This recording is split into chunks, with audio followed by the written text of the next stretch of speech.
Bonjour à tous. Une nouvelle grande aventure d'album débute aujourd'hui avec la collection Alice de la marque ITD Collection, marque avec laquelle je suis en collaboration, et cet album est réalisé en partenariat avec la boutique Brico & Scrap.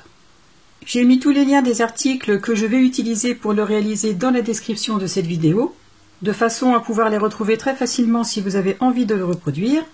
Et à ceci, j'ajoute que vous pouvez bénéficier de 10% sur toute la collection Alice de la marque ITD Collection en ajoutant ce code promo à votre commande.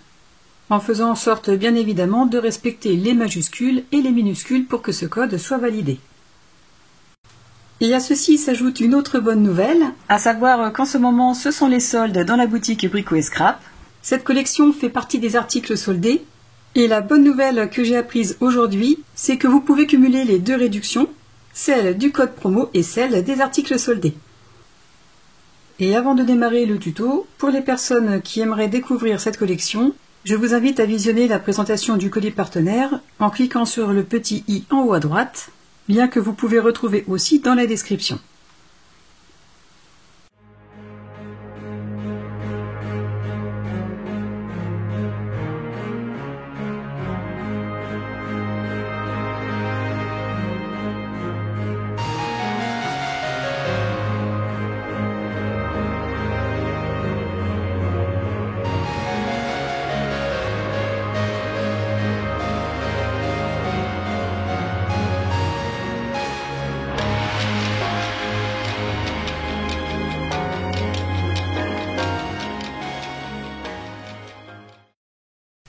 Dans le début de ce premier tuto, vous allez certainement voir des mesures différentes concernant la base de page, sauf que les mesures à retenir sont celles-ci, à savoir que pour réaliser la base de page, je vais avoir besoin d'un morceau de cardstock de structure de 26,5 cm sur 21 cm, et je fais un pli à 1,5, 3,5 et 5,5 cm dans les 26,5.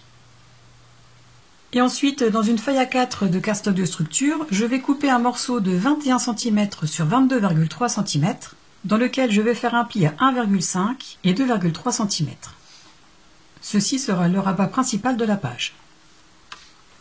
Il restera donc cette chute que je vous invite à garder puisqu'elle aura certainement une utilité par la suite. Pour le rabat du bas, je vais prendre une autre feuille A4 de cardstock de structure, et je vais y récupérer trois morceaux, un premier de 21 cm sur 12 cm, dans lequel je vais faire un pli à 1,5 et 2 cm, puis deux autres morceaux de 10 cm sur 12, dans lesquels je vais faire un pli à 1,5 cm dans les 12 cm. Il restera cette chute que je garde aussi. Ensuite, dans une autre feuille A4 de cardstock de structure, je prends un morceau de 21 cm sur 24 cm, comme pour tout à l'heure, la chute, je la mets de côté. Et je vais faire un pli à 1,5 et à 22,5 cm. Puis je vais couper en son centre, c'est-à-dire à 12 cm, de façon à obtenir deux rabats. Voilà ce que j'obtiens. Ensuite, je reprends ces deux autres éléments et je vais bien marquer les plis à l'aide de ma règle et de mon plioir.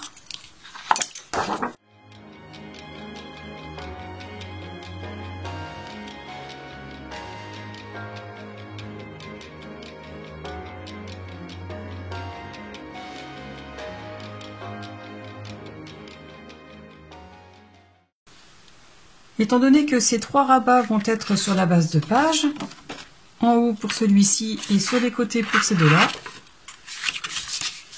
pour éviter la surépaisseur avec les pattes de collage, je vais les couper en diagonale. Je prends le rabat principal, je place un des petits rabats dessus, en me mettant bien perpendiculaire par rapport aux lignes de pli. Je marque les diagonales ici et ici. Je fais la même chose pour le grand rabat. Je place la patte de collage sur celle du petit. Je les place bien de façon perpendiculaire. Et je fais des marques dans la diagonale.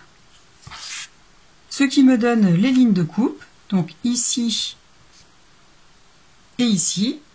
Et je fais la même chose de ce côté. Je place bien les deux rabats de façon perpendiculaire en alignant les lignes de pli. Je marque la diagonale ici pour celui-ci et comme ceci pour celui-là. Il ne me reste plus qu'à couper ces angles avant de les mettre en place sur la base de page. J'obtiens ceci et je vais faire exactement la même chose avec le rabat du bas.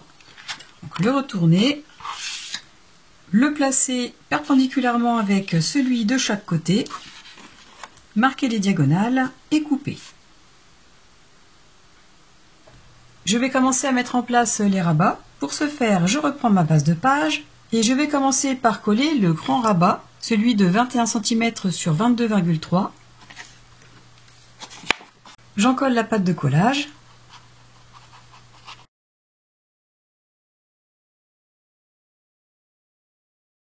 Je la mets en place tout contre le bord haut de la base de page, au niveau du premier pli. Je fais comme ceci. Je m'aligne bien avec le haut de la page. J'écrase le pli et j'ajuste. Je vérifie qu'elle soit bien alignée avec le pli. Et une fois en place, j'appuie pour faire adhérer. Ensuite, je vais mettre en place les deux rabats latéraux. J'en colle la pâte de collage du premier. Je le mets en place tout contre le bord droit en m'alignant bien. Donc je le pose dans un premier temps. J'aplatis le pli, je m'aligne bien avec le bord de page et le bas. Je vérifie que les coins sont bien mis. Et une fois en place, j'appuie pour faire adhérer.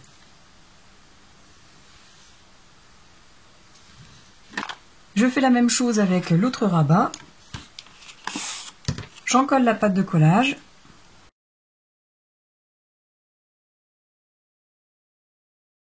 Je le mets en place tout contre le premier pli de la base de page. Je m'aligne bien par rapport au bas et au haut. Voilà. J'appuie pour faire adhérer.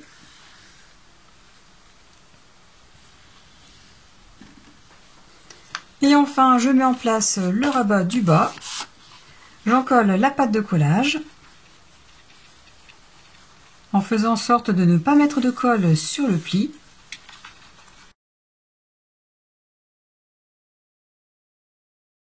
Je le mets en place tout contre le bord bas. Pour ce faire, j'écrase le pli. Je m'aligne bien par rapport aux trois côtés. Avant d'appuyer complètement, je vérifie si à l'intérieur tout est OK. Ici, c'est le cas.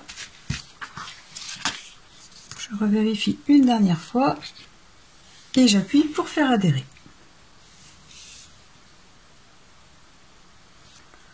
Les 4 rabats sont mis en place et vous voyez que le fait d'avoir coupé les angles fait de une beaucoup plus propre. Et l'avantage, c'est qu'une fois le papier décor posé, ça ne se verra pas. Ensuite, je prends les deux petits rabats de 10 cm sur 12 cm que je vais mettre en place respectivement tout contre le bord droit pour celui-ci, en m'alignant bien par rapport au bord bas, comme ceci, et la même chose avec ce petit rabat tout contre le bord gauche. Tous les rabats de la page sont à présent assemblés. Et si vous décidez d'en arrondir les angles, c'est maintenant qu'il va falloir le faire pour pouvoir ensuite les mater. Pour ces deux petits rabats, je vais utiliser cette perforatrice, le poinçon A, et je vais faire en sorte de mettre l'arrondi vers le haut. Donc je place la perforatrice de cette façon.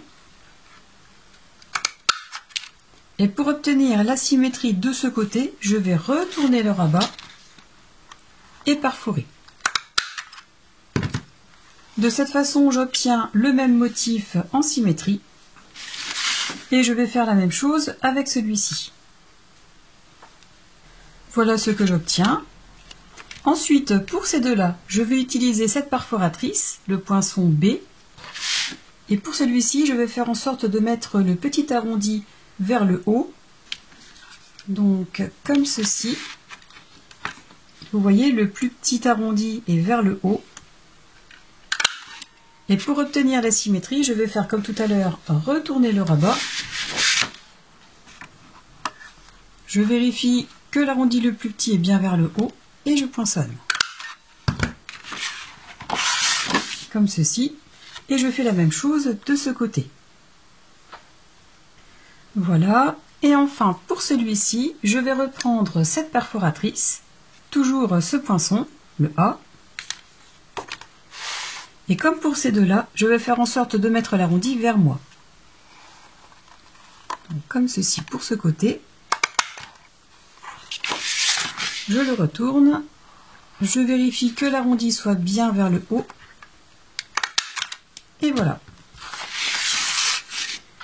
Et une fois l'ensemble refermé, je vais obtenir ceci. Pour mater et décorer les pages et les interactions, je ne mesure jamais le cardstock parce que pour moi c'est une perte de temps et de toute façon il faut toujours rectifier les coupes puisque les mesures ne sont pas toujours tout à fait exactes. Donc pour les personnes qui ne m'ont jamais vu travailler, je vais vous montrer une fois comment je fais. Et pour la suite du tuto, je vous dirai simplement que j'ai coupé le morceau de cardstock en faisant en sorte de laisser un liseré égal tout autour. Je prends une feuille de cardstock que je place sur la partie à décorer. Je fais en sorte de laisser un liseré d'1 ou 2 mm. Je fais une marque à l'extrémité de la partie à couvrir, donc là aussi à 1 ou 2 mm. Je fais la même chose ici. Et de cette façon, il ne me reste plus qu'à couper au niveau des marques pour obtenir la mesure la plus juste. Donc voilà ma façon de procéder. À présent, je vais passer à la décoration de la page. Pour couvrir l'extérieur du premier rabat, j'ai donc coupé un morceau de cardstock de couleur rubis, de façon à laisser un liseré égal tout autour. Donc ici, j'ai laissé environ 1 ou 2 mm. J'ai utilisé la même perforatrice pour poinçonner les deux angles. Ensuite, dans le volume 1 de la collection, dans la première feuille, je récupère cette image que j'ai coupée de façon à laisser un liseré d'environ 5 mm tout autour. Et comme pour le cardstock ainsi que pour la structure, je vais la perforer avec le même poinçon, celui-ci, en faisant en sorte que l'arrondi soit vraiment vers l'extérieur. Avant de coller le cardstock de matage, je vais mettre en place un morceau de ruban pour pouvoir soulever le rabat un peu plus facilement. Et ça, je vais vous le montrer. Et concernant les papiers de la collection, même si parfois je ne pense pas vous le dire, je vais systématiquement les ancrer avec l'encre Stamperia de couleur Burgundy, de façon à le faire ressortir un peu plus par rapport à la couleur du cardstock. Je vais utiliser du ruban satin de la marque Weissen Creative et de couleur ivoire. J'ai coupé un morceau de 7 cm environ. Je vais commencer par coller les deux extrémités. Je dépose de la colle sur environ 1,5 cm, comme ceci. Je forme la boucle. Je le mets bien droit et je fais adhérer. Voilà. Ensuite, je vais le placer au centre du rabat, c'est-à-dire à 10,5 cm, là où j'ai fait une marque. Et je vais faire en sorte qu'il dépasse du rabat, mais pas trop de la page. Ensuite, je vais le sécuriser en plaçant un morceau de double face, voire même deux. J'en mets un à 1 ou 2 mm du bord bas du rabat, comme ceci. Et j'en ajoute un second ici. Je fais bien adhérer. Je replace bien ma boucle si elle n'est pas bien mise. Voilà.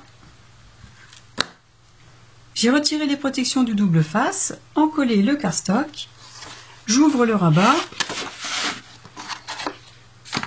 je le mets en place de façon à laisser le même liseré tout autour et j'appuie pour faire adhérer. Je retire l'excédent de colle tout de suite.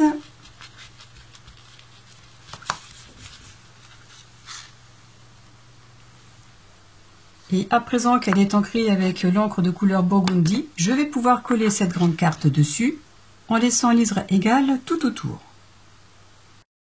Voilà ce que ça donne. Ensuite, je vais habiller l'intérieur de la page, ici. Étant donné qu'il s'agit de la première page et de l'arrivée d'Alice au Pays des Merveilles, je vais utiliser cette feuille dans le volume 2.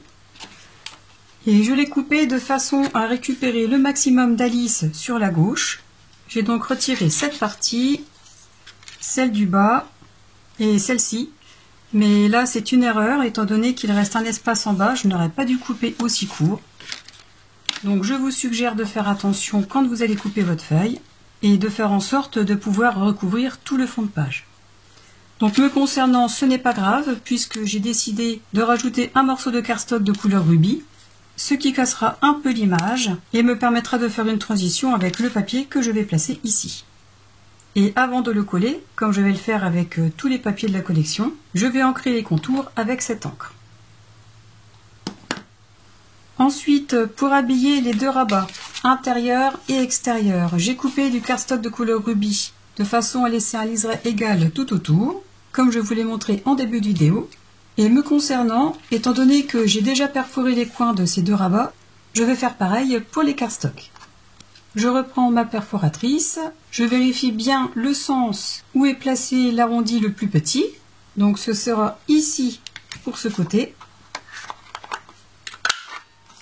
Et de l'autre sens pour celui-ci. Comme ceci. Je fais pareil avec les trois autres avant de les coller.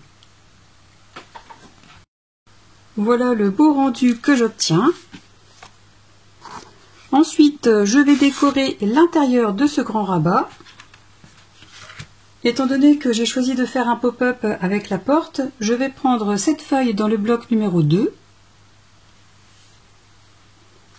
que j'ai coupée de cette façon.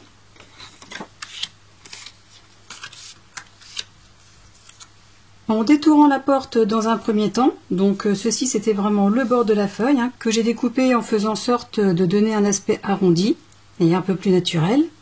J'ai arrêté la coupe à partir de la fin de la table, ici. Donc pour la porte, j'ai fait jusqu'à cette rose et je suis allée jusqu'en bas de la porte en laissant 2 cm à peu près, de façon à ce que l'ensemble ne dépasse pas 16,5 cm. Donc voilà. Ensuite, avec le restant, donc ça je mets de côté, ça aussi. J'ai coupé ce morceau de façon à ce qu'il puisse correspondre à la hauteur de ce rabat, comme ceci.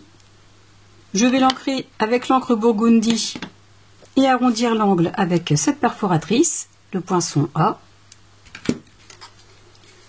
Et une fois collé, en ayant laissé un liseré égal tout autour comme d'habitude, je vais compléter avec un morceau de cardstock de couleur rubis, que je n'oublierai pas non plus de perforer avant de le coller. Et bien évidemment, avant de coller le papier, je pense à mettre mon aimant ici, à environ 2,5 cm du bord haut, ce qui correspond à peu près à la fin du ruban de l'autre côté. Comme ça, il n'y aura pas de surépaisseur et l'ouverture se fera plus facilement. Je le sécurise avec un morceau de double face, comme ceci. À présent que mes papiers sont ancrés et perforés, je n'ai plus qu'à retirer la protection et à les coller. Voilà ce que j'obtiens une fois tout collé. Et pour ne pas oublier, je vais placer le deuxième aimant tout de suite. Pour ce faire, je vais placer le second sur le premier. Une fois la polarité vérifiée, je place un morceau de double face en dessous, comme ceci. Je referme bien tous les rabats pour avoir la bonne épaisseur. Je fais en sorte que ce pli soit bien perpendiculaire à la page. J'ajuste bien les bords. Et une fois bien placé, j'appuie pour faire adhérer le double face. Comme ceci. J'appuie pour faire adhérer. Et de cette façon, mon aimant est en place et sécurisé. Ensuite, je vais compléter le matage de cette partie.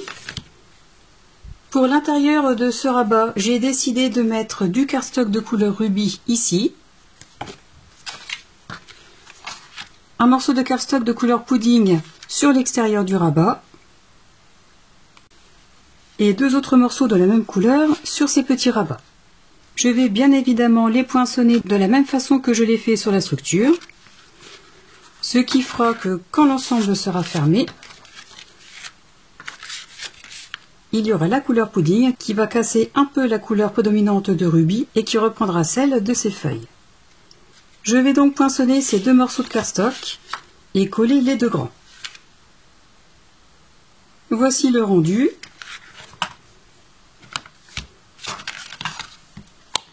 Et une vue d'ensemble, comme ceci. Pour éviter d'ajouter de l'épaisseur, je ne mets pas de cardstock ici, mais je décorerai plus tard avec les pochoirs. Et à présent que la page est complètement habillée, je vais pouvoir mettre en place le pop-up. Le système pop-up que je vais vous montrer est un système très simple, mais qui malgré tout donne toujours son petit effet dans un album. Et pour le réaliser, je vais avoir besoin d'un morceau de cardstock de structure de 17 cm sur 6 cm, dans lequel je vais faire un pli à 7,5 cm. J'ai choisi ces mesures pour le système pop-up, étant donné que la porte que j'ai récupérée dans cette feuille, qui me sert de décoration pour ce rabat, et j'ai fait en sorte que l'image mesure environ 10 cm de large, sur environ 16,5 de hauteur. De cette façon, le système pop-up avec l'image pourront parfaitement s'intégrer par rapport à la largeur de ce rabat, sans dépasser une fois l'ensemble fermé. Donc comme je vous le disais, j'ai commencé à faire un premier pli à 7,5 cm dans les 17. Ensuite, dans les 6 cm, je fais une première marque de chaque côté à 0,5, puis une autre à 2 cm en partant du bord bas.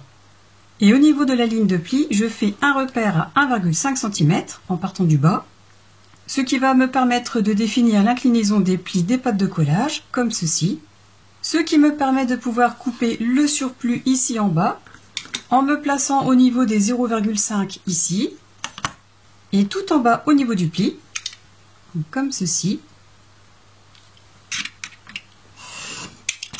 Je coupe le surplus de la même façon de l'autre côté, en me plaçant au niveau des 0,5 et tout en bas au niveau du pli.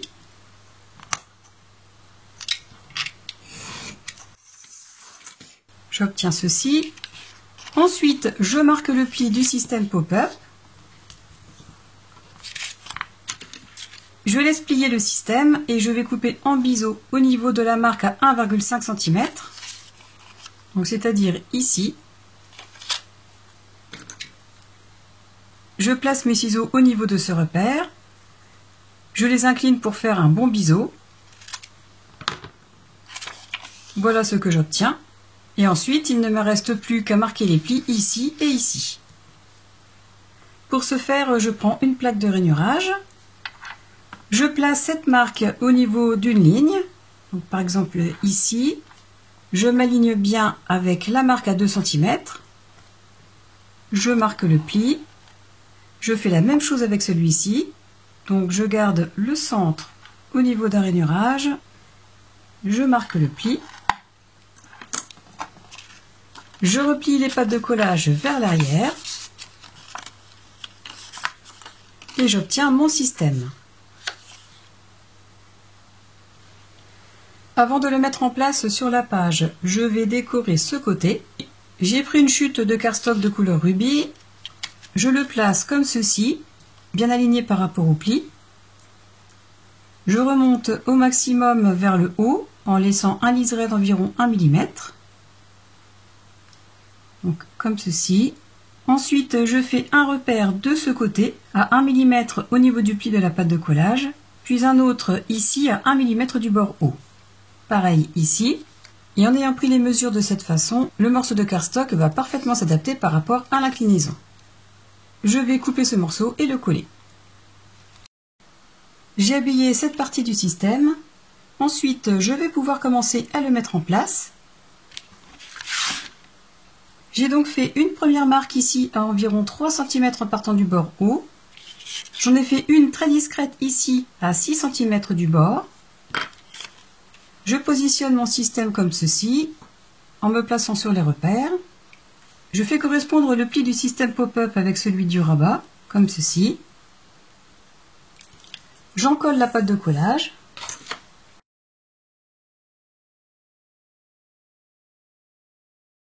Je la fais adhérer.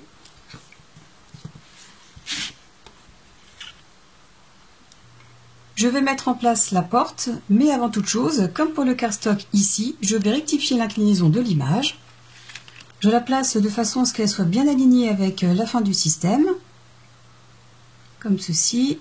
Je redescends cette partie de façon à laisser un espace d'environ 1 ou 2 mm, comme ceci. Je vérifie d'être bien aligné.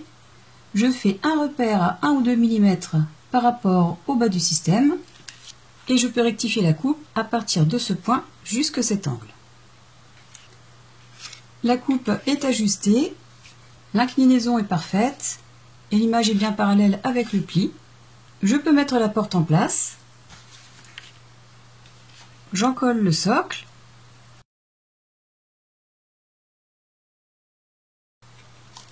Alors pas la peine de mettre de la colle tout en bas puisqu'il faut laisser un liseré de façon à ce que l'épaisseur ne gêne pas à la fermeture du système. Comme ceci. Je laisse un espace de 2 mm au niveau du pli du système, mais aussi au niveau des pattes de collage en bas.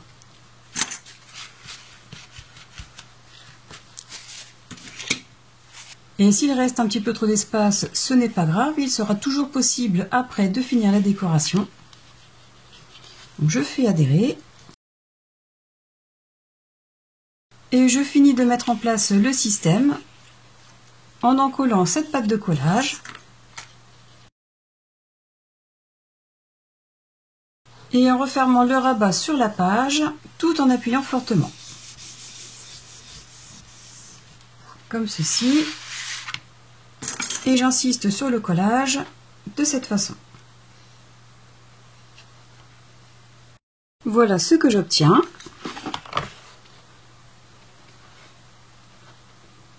Un système pop-up qui est très simple à réaliser, très simple à installer, mais qui nous permet de faire de très jolies décorations à l'intérieur d'une page. Décoration que je compléterai plus tard. Le tuto de cette première page est à présent terminé. J'espère que cette entrée en matière vous aura plu. N'hésitez pas à me dire en commentaire ce que vous en avez pensé. Je vous rappelle que vous pouvez retrouver tous les articles que j'utilise dans la description de cette vidéo, ainsi que le code promo et les coordonnées de la boutique Brico et Scrap, et d'autres informations importantes me concernant. En guise de soutien, et si vous ne l'avez pas encore fait, je vous invite à cliquer sur le pouce vers le haut, à vous abonner à ma chaîne et à la partager. En attendant la suite des tutos, je vous souhaite à tous de passer une excellente journée et je vous dis à très bientôt. Au revoir!